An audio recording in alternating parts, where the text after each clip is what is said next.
La Mer.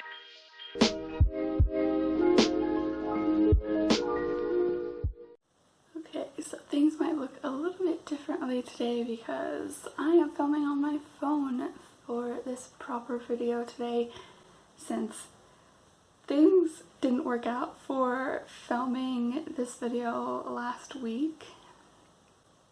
As I mentioned in the vlog for the week, I started filming and then like 20 minutes in, I had finished grilling our lunch, and then next thing I knew we were watching the Snyder Cut for Justice League and the day was gone.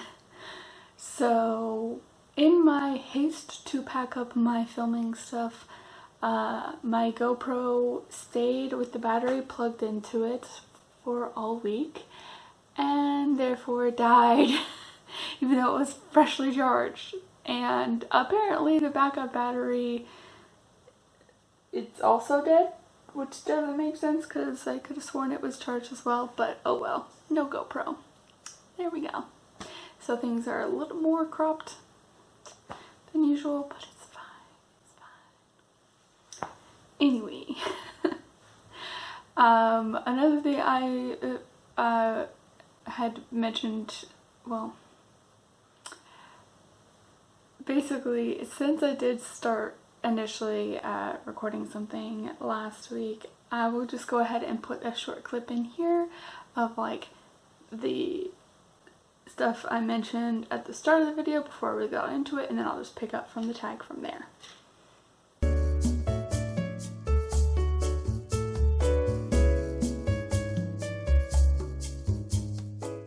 So first things first, hopefully this will be the first video that I can put up without it being like half drowned in some background music. There was this weird clicking that was going on in previous recordings, but through the powers of deduction, I do believe it was the sound of my fan on the ceiling whooshing it around.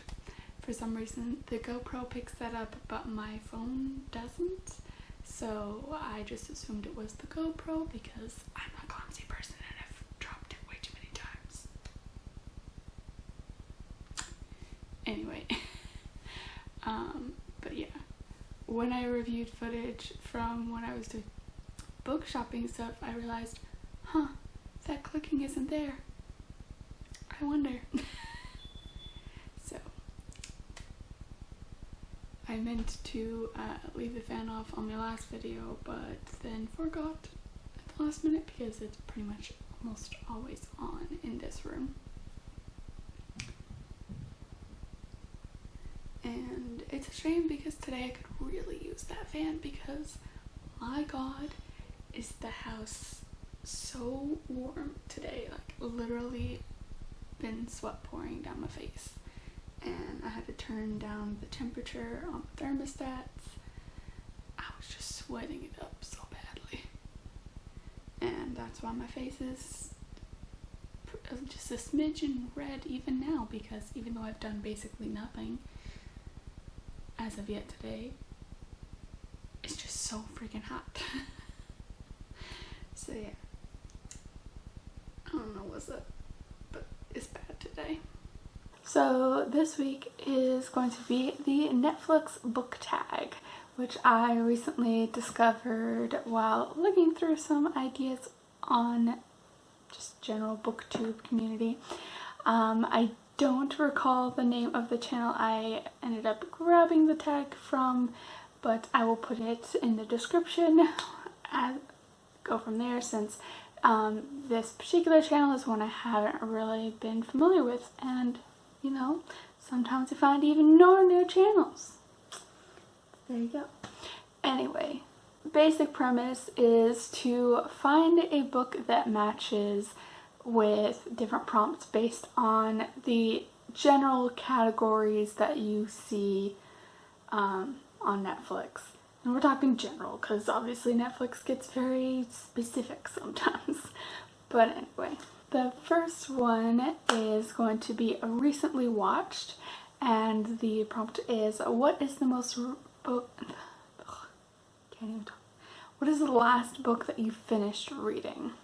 And for me, this actually just recently changed, so this as well as another prompt are different books than if I'd filmed it last week, so there you go. So the most recent book I actually finished reading is China Rich Girlfriend by Kevin Kwan, which is the second book in the Crazy Rich Asians trilogy. I just finished recently reading this as of the last day of March, so only 2 days ago.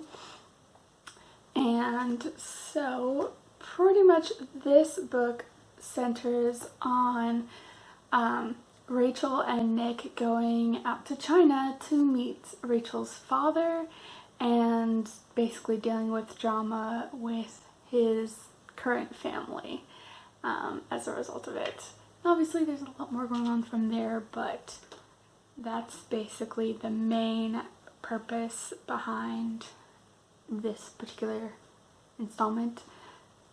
I don't know how well known the plots are for the second and third book in the series, because I honestly don't think I've really heard anything specific about the books other than the first one, which was just everywhere fairly recently. But it was very interesting, and obviously just like the first book, there is a lot of characters going on, and it gets interesting to see the different like perspectives from various family members. And there were a few characters that had carried over from the original book, such as Astrid. So it's interesting to hear more about their stories as well. But anyway, the second prompt is Top Picks, which is a book that was recommended to you based on another book that you've read. Now, granted, I had intended originally to try to find a book that had been personally recommended to me by a family member or a friend, but most of the books that people have gifted to me or recommended to me were not specifically based off of a book I've previously read, just, oh hey, you might enjoy this. So we're going with just a general booktube recommendation. And so I'm going to go with the Selection series. And this was something I originally caught my eye from various bookshelf tours, because it is often found on many a bookshelf. And of course the cover, I was just like, what are these beautiful dresses? I want to know, what is this? And so between doing a little bit of looking into it myself and eventually also seeing like specific videos talking about it as well, I ended up relating it to another series that I personally have read, and that series is actually going to be The Hunger Games. Now, granted, usually the selection is related to The Bachelor, Bachelorette. I get the two confused, honestly, because I don't watch them, so anyway. Since there's basically 36 girls that are brought into a competition at the palace to try to become the next queen of Ilya.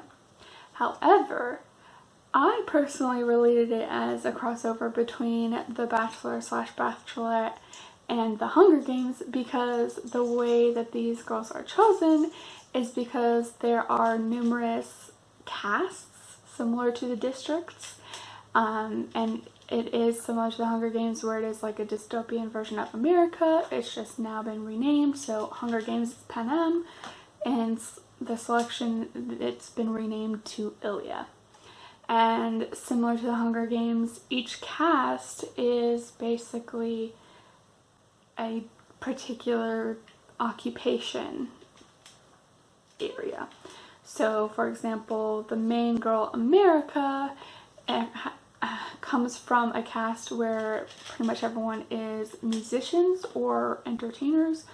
I am not sure offhand, since it's been a quick minute, if it's just strictly if it's just strictly musicians or if it's just entertainment in general. And then there's other casts as well where they're just like laborers or getting into like, there's another one. It's been a hot minute. They don't really go into too much depth between the other casts as well, from what I recall. I mean, more or less similar to Hunger Games, other than like brief stuff, though I think Hunger Games goes into slightly more detail of the other casts than this selection did. But it is definitely well worth looking into if you haven't read it because you were super late to the game like I was. Definitely give it a chance because it is addicting as well. Like, I was kind of like, I don't know about it officially. Like, I was like, that's kind of an interesting plot and just the covers are really pretty, so I'll give it a chance. But I ended up becoming mildly obsessed with it, and I started reading this first book, the selection, as I was getting into the Winter Magical Readathon hosted by Book Roast. And I just remember, since at that point the readathon was basically, she unlocked a new like chapter for the week of prompts. I was literally just like, I need to find a way to try to insert as many of the books from this series into my future prompts as much as possible because I need to read more of this as soon as possible. And so even with that readathon going on where I had so many other books that I had to read, I ended up still binging through the main 4 books, or maybe it was the first 3. I'm not 100% sure on the 4th one because it was like a spin-off book, but still, I read them all during that same month because I was just like, even when I finished a week early, I was like, I'm just gonna go ahead and like sneak one of these in there because I had to read it immediately.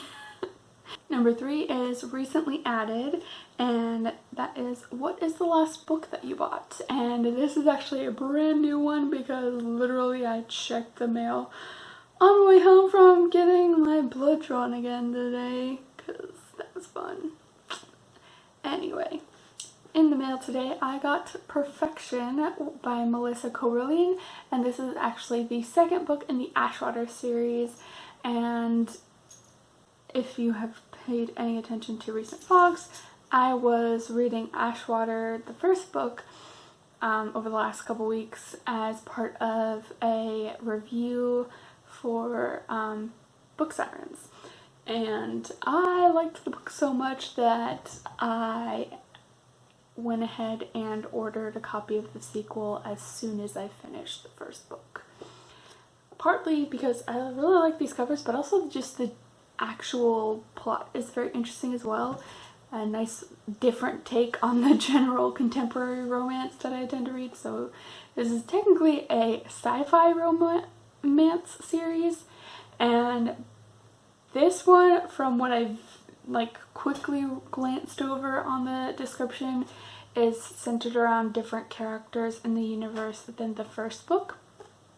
But basically the 1st book, Ashwater, was about an android named Adam, who was created in the BioCore facility outside Ashwater, and I believe it's in Colorado.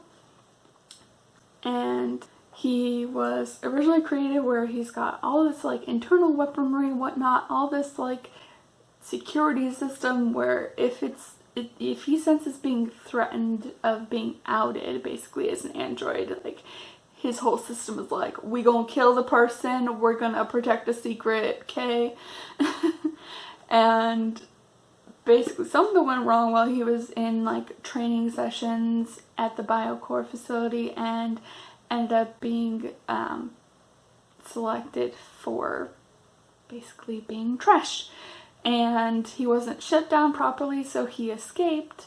And the book basically picks up where he is settled into Ashwater, and is basically just trying to keep a low profile, and ends up making friends with a few people in the town.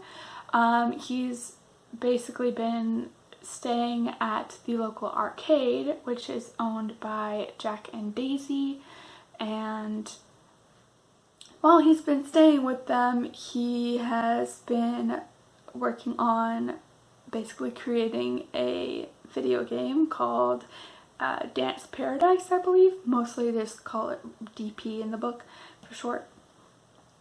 And it's basically, I think in the vlogs I originally referred to it as kind of like a Dance Dance Revolution, but it's more so like just dance. And yeah. So it just kind of goes from there, and of course one of the people he becomes friends with in the town is Evie, and they're obviously the main two, Adam and Evie. You get the parallel there, I'm sure.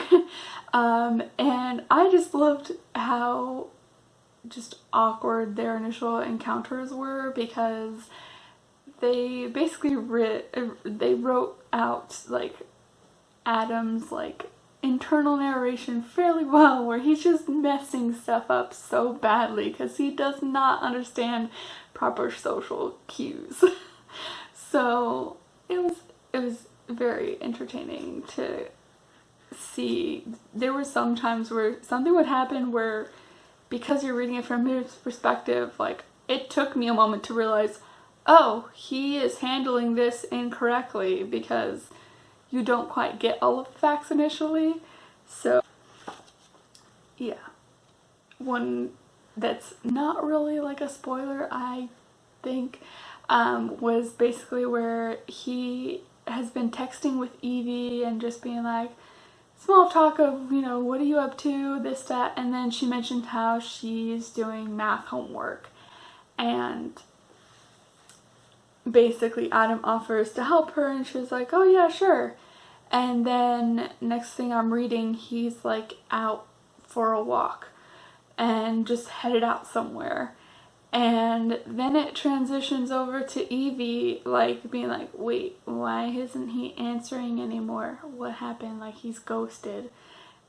And it's because he's literally going to her house to help her with her homework.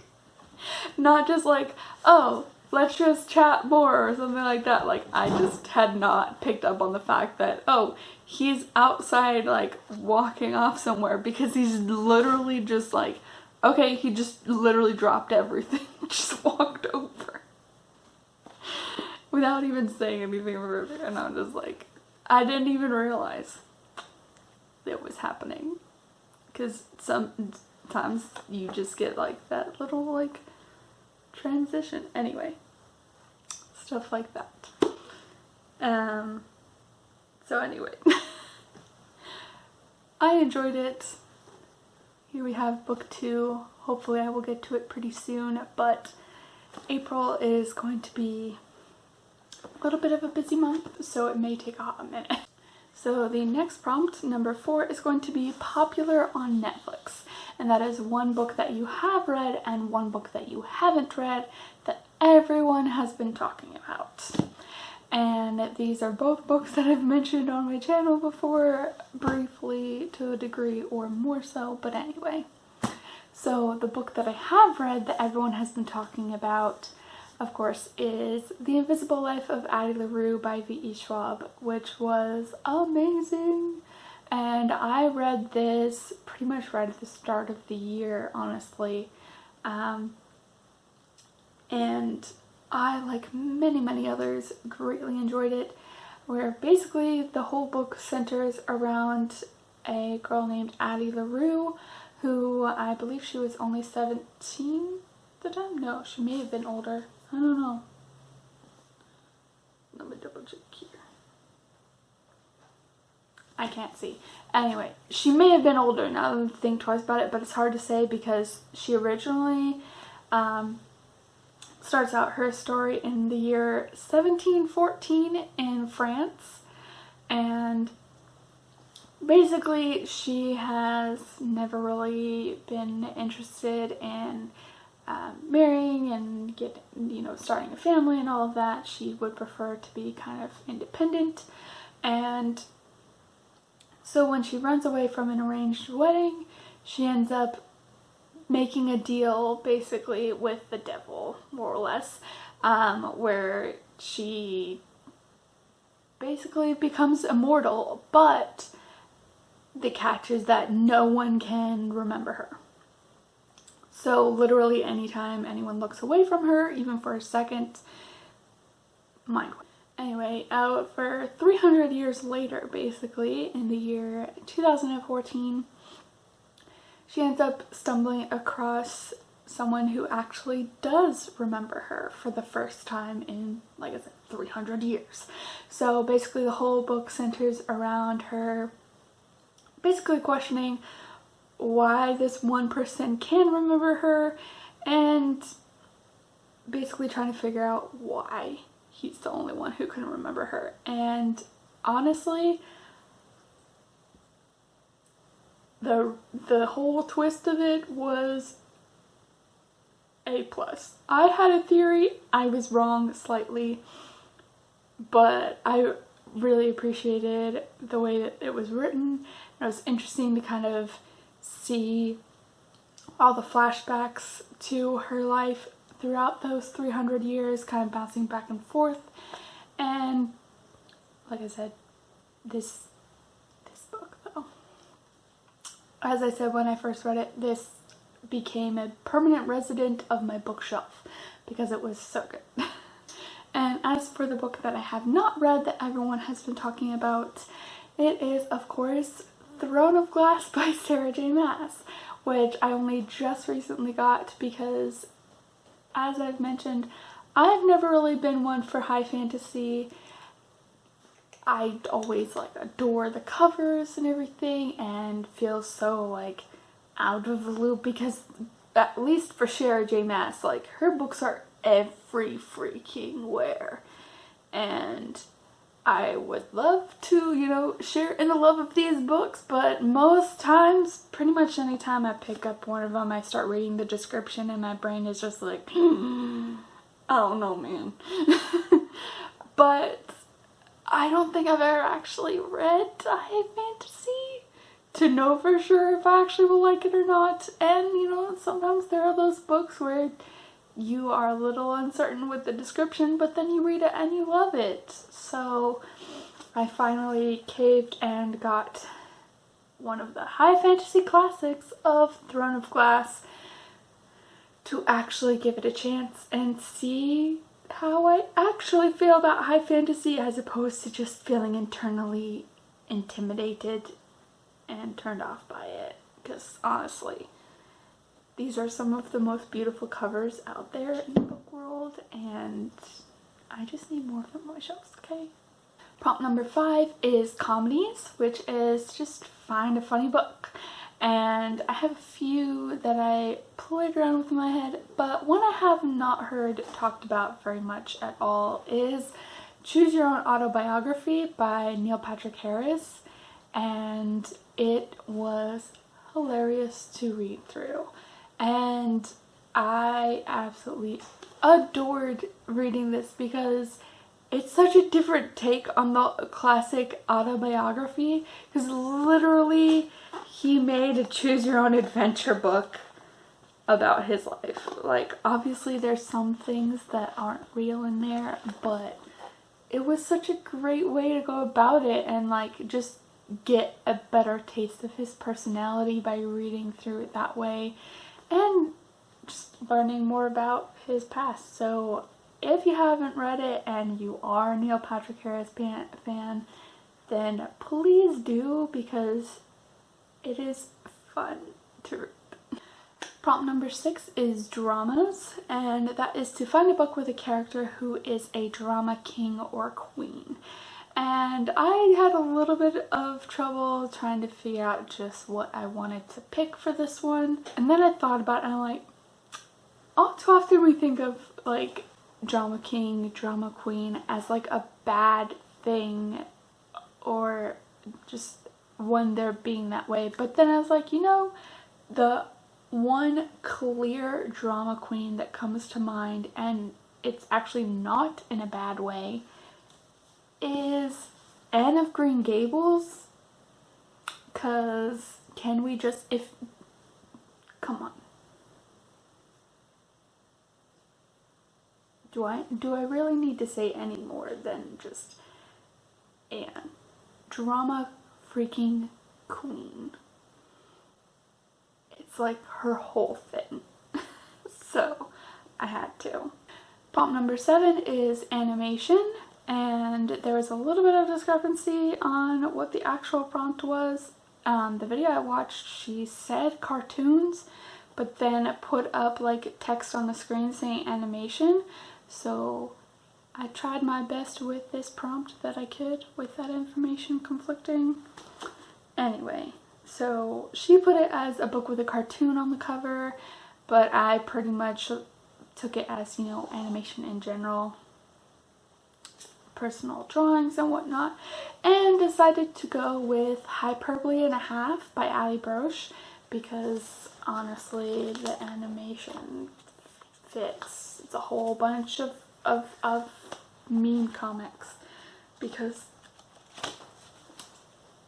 literally this whole thing is just, at least for me, a flashback to like Tumblr circa 2011, where it was just literally all of the things was just everywhere. And so yeah, I'm definitely looking forward to the point when I can actually get a chance to read through this, because I'm sure it's going to be a fun one as well. I almost read it last month, but I ran out of time. But anyway, prompt number 8 is Watch It Again, which is a book or series that you really want to reread. And there are a few books that I want to reread. I know recently I talked about Touched by an Angel from the Doctor Who new series Adventures in the last reread on haul. Words. But as I just recently talked about that one, I wanted to pick something else, and that is going to be The Book Jumper by Mechtil Glosser. And honest to God, like, this is one of my favorite books that I've read over the last few years, because it just was so good. I remember just fangirling so hard when I was first reading it, and I'll try to track down the clip where I was kind of talking about my initial feelings on it, because literally I had mentioned how this was like the first book I recalled loving as intensely as Harry Potter in years. And obviously it also was a great little like side bonus that the main character's name is Amy, just like my name. But pretty much this book centers around Amy Lennox, and basically she has the power to jump into books. So literally she can just hop into a book and just walk around and interact with the characters and stuff. And like, please, okay, how could I not? And also this cover is just amazing. And there is another book written by the same author with a similar theme that I have not gotten to yet, but I am anxious to, which is The Forgotten Book, which is similar in the fact that the character in that one, I believe, is Emma? I don't recall. But basically anything she writes in a specific book comes to life. So similar sort of genre. But anyway, if you haven't read this, please do. It is amazing. Prompt number 9 is Documentaries, and that is a nonfiction that you would book that you would recommend to everyone. This particular one is probably fairly well known, considering it was adapted and on Netflix fairly recently in the last couple years, which is how I recently heard about it. But that is Brain on Fire by Susanna Cahalan, and it's basically just dealing with how she had just randomly started having all these issues where people basically thought she was just genuinely going insane to a degree, and basically her journey of trying to find a diagnosis for what the heck was going on for all these like psychotic episodes she was having and all these weird symptoms. And just genuinely a very interesting thing to read about. And also the movie is pretty good too. And the next to last prompt, number 10, is action adventure. And basically just to pick an action-packed book. And this one came to mind mostly because it is one I've recently reread. But we have Mockingjay by Suzanne Collins, which is of course the end of the Hunger Games trilogy. And it is action-packed, okay? The whole thing pretty much centers around how they are trying to fight off all these like traps set throughout the capital so that they can go and get to Snow. And yeah, things happened a lot throughout the whole thing. So there you go. Okay. Phone got angry and cut the camera. Anyway, the very last prompt for the Netflix book tag, number 11, is going to be new releases. And that is a recently released or soon to be released book that you're very excited for. And it took me a moment to kind of think of which one I wanted to really pick.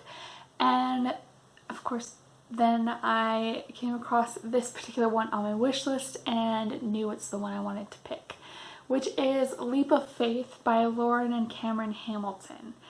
And I mean, let's be honest, anyone who watched Love is Blind as the shutdown happened for COVID knows that Cameron and Lauren were the real life OTP. And they're amazing people, and if you aren't following them on Instagram, you should, because they're interesting to watch, and their YouTube channel as well, Hanging with the Hamiltons. So when I recently found out that they do actually have a book about their experience with the show and everything, I immediately had to put it on my wish list.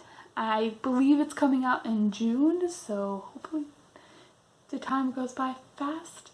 But yeah, it is definitely one that I am excited to get a copy of. And yeah, that's pretty much the tag. All the books there. Hopefully some interesting picks that you may not have thought of for the prompts. And yeah, there we go. I don't know what I was really saying.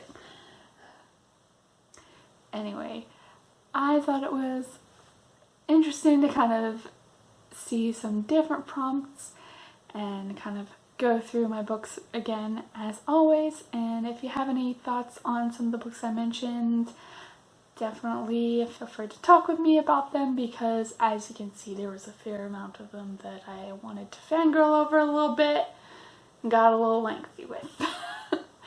Anyway, that is it. And in the meantime, if you need me, I'll be reading. I need to take a moment before I go inside to just say, I think The Book Jumper is very quickly becoming one of my favorite books, like, ever right now. And, like, I don't know if I've ever had this, like, epiphany of, oh my god, this book is, like, actually, like, amazing, like, properly, rather than just like, oh, this is really good, I want to know what's going on. Like right now, there's Harry Potter, and then that's about it so far that I can think of, like, offhand. Like, maybe Twilight, kind of, sort of, though that one has a lot of guilt because of the whole, like, Twilight thing anyway, but, like, I can't. Like, the main girl's name is Amy, for one, and, like, the whole thing about, like, the book jumping in general, like, can I please just, I would like to, okay, thanks, bye, and just, like, I get, okay, what's just, I'm at a loss for words, but I like, literally, just, like, I'm so glad I have this book.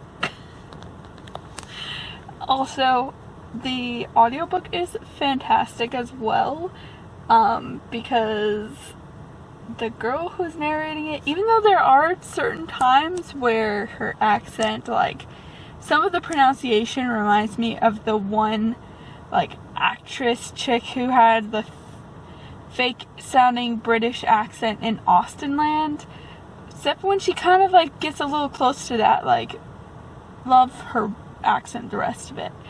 And just, like, this Scottish-German, like, crossover thing is just awesome to listen to, and just, I can't say enough good things about this book right now. Like, that whole, like, slight crossover, like, thing about the accent is, like, in the audiobook is, like, the only complaint I have. Like, that's it at this point, honestly. And I'm just like, what? Yeah. So anyway, yeah, I'm just, like, go inside and try and chill out a little bit, but yeah, I'm, like, freaking out fangirling right now, and it's intense.